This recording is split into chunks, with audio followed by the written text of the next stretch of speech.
मैंने नौकर से कहा कि जाओ किचन में जैतून का तेल लेकर आओ और मेरी मालिश कर दो। आज मेरे शरीर में बहुत दर्द हो रहा है। थोड़ी देर बाद वह तेल लेकर आया और मेरे पैरों की मालिश करने लग गया। कुछ देर बाद मैंने उससे कहा कि क्या तुम सिर्फ घुटनों की ही मालिश करोगे या करते रहोगे, उससे आगे नहीं करोगी मालिश, उसके आगे नहीं बढ़ोगी। तो उसने मेरी जांघों की मालिश करना शुरू कर दिया।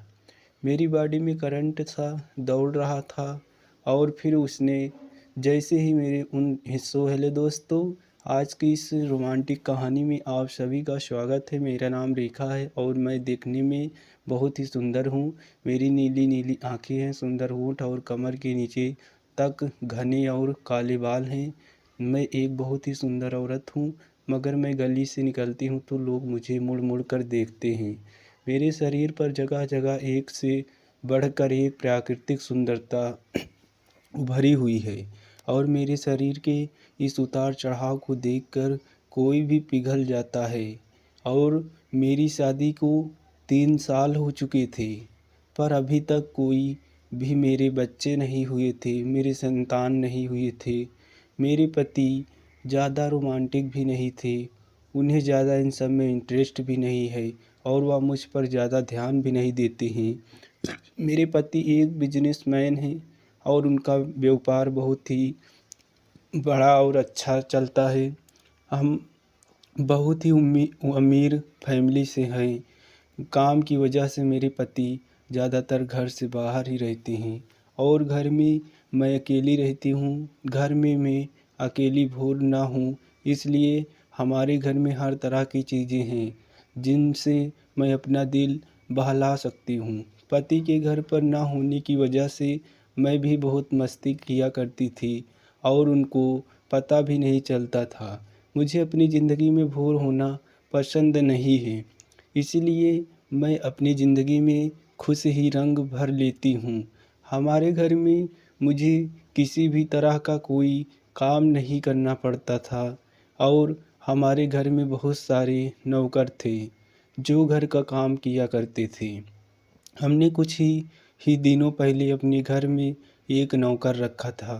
वह घर का लगभग सारा काम किया करता था और मेरा भी ख्याल रखता था। अचानक उस नौकर को अपने घर जाना पड़ा, तो मैंने उससे पूछा, तुम घर जा रहे हो तो यहाँ का काम कौन करेगा, मेरी देखभाल कौन करेगा।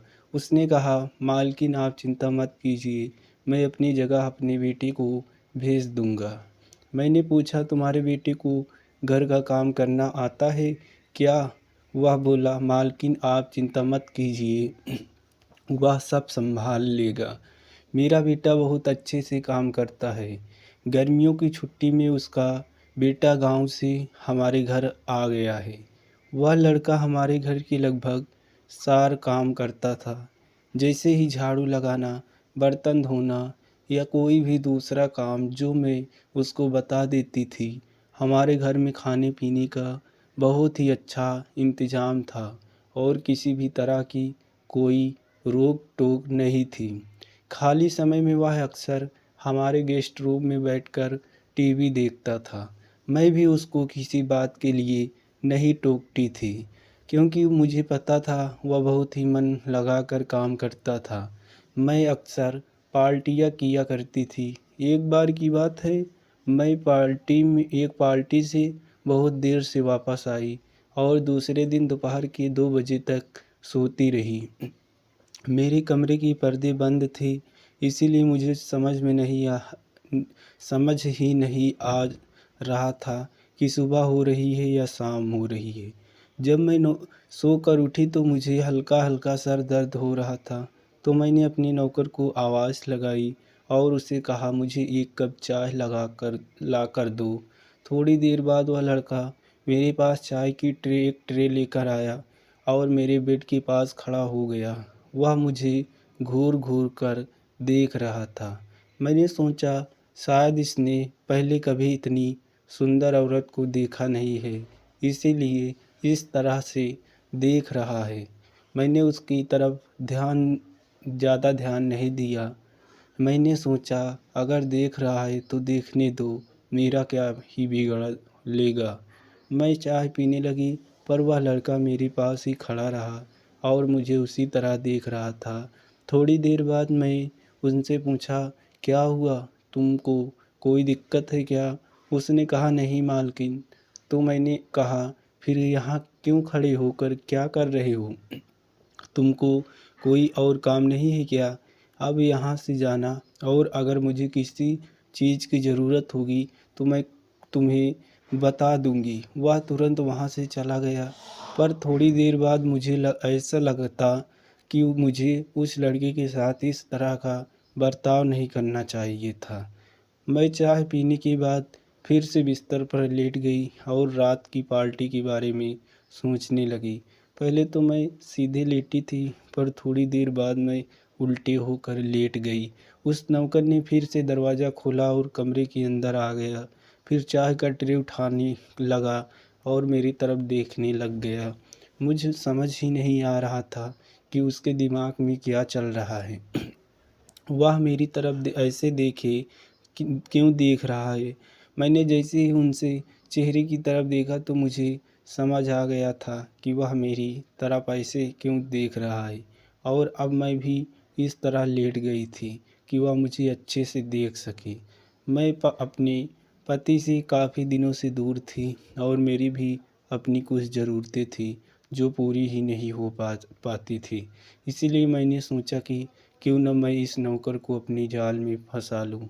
मेरी सारी ज़रूरतें भी पूरी होती रहेगी, जोर और घर की बात घर में ही रहेगी। फिर मैं उसे जानबूझकर वहीं सारे काम देती थी जो मेरे आसपास होते थे। मैं उसे ज़्यादा से ज़्यादा अपने पास रखने की कोशिश करती थी। एक दिन मैंने उसे अपने कमरे की सफाई करने को कहा तो वह बोला कि मालकिन, मैं आपके कमरे की सफाई पहले ही कर चुका हूँ। मैंने उसे चिढ़ाते हुए कहा, क्या तुम सच में सफाई कर चुके हो? पर मुझे तो अपना कमरा देख कर ऐसा नहीं लग रहा है कि तुम सफाई कर चुके हो। देखो इन सब चीज़ों पर कितनी धूल टिकी हुई है। जाओ दोबारा से सफाई करो।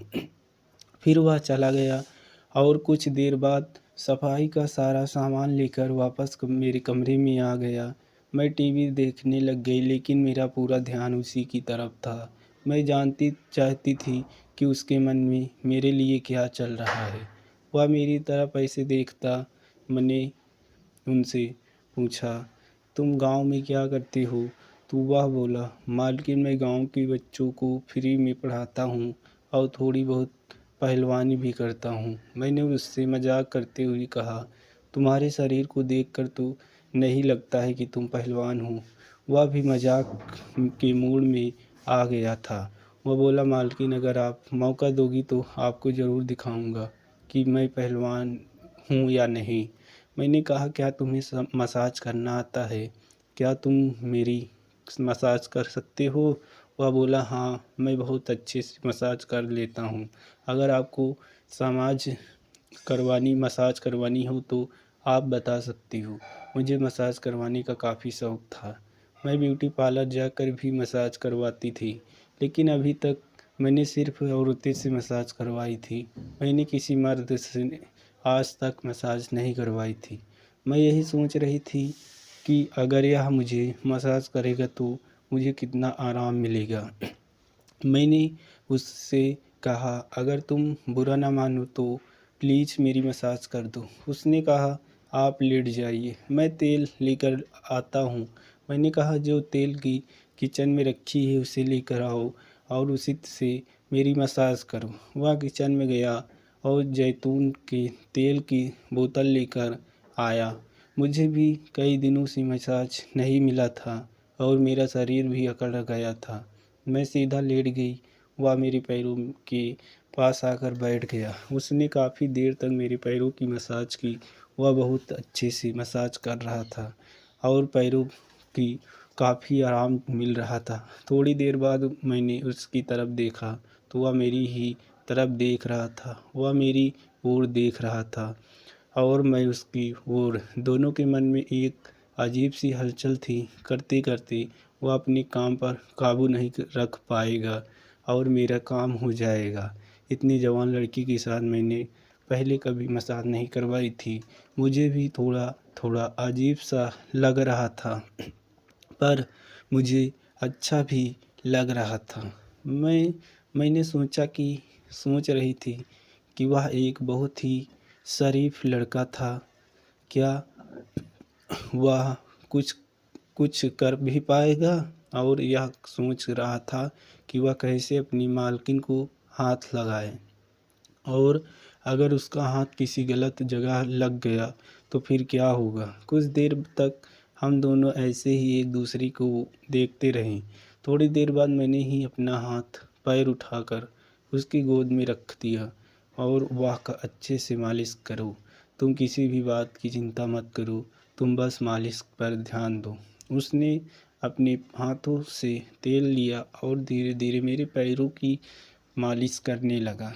मैंने मजाक करते हुए कहा, क्या तुम्हारे शरीर में बस इतना ही दम है?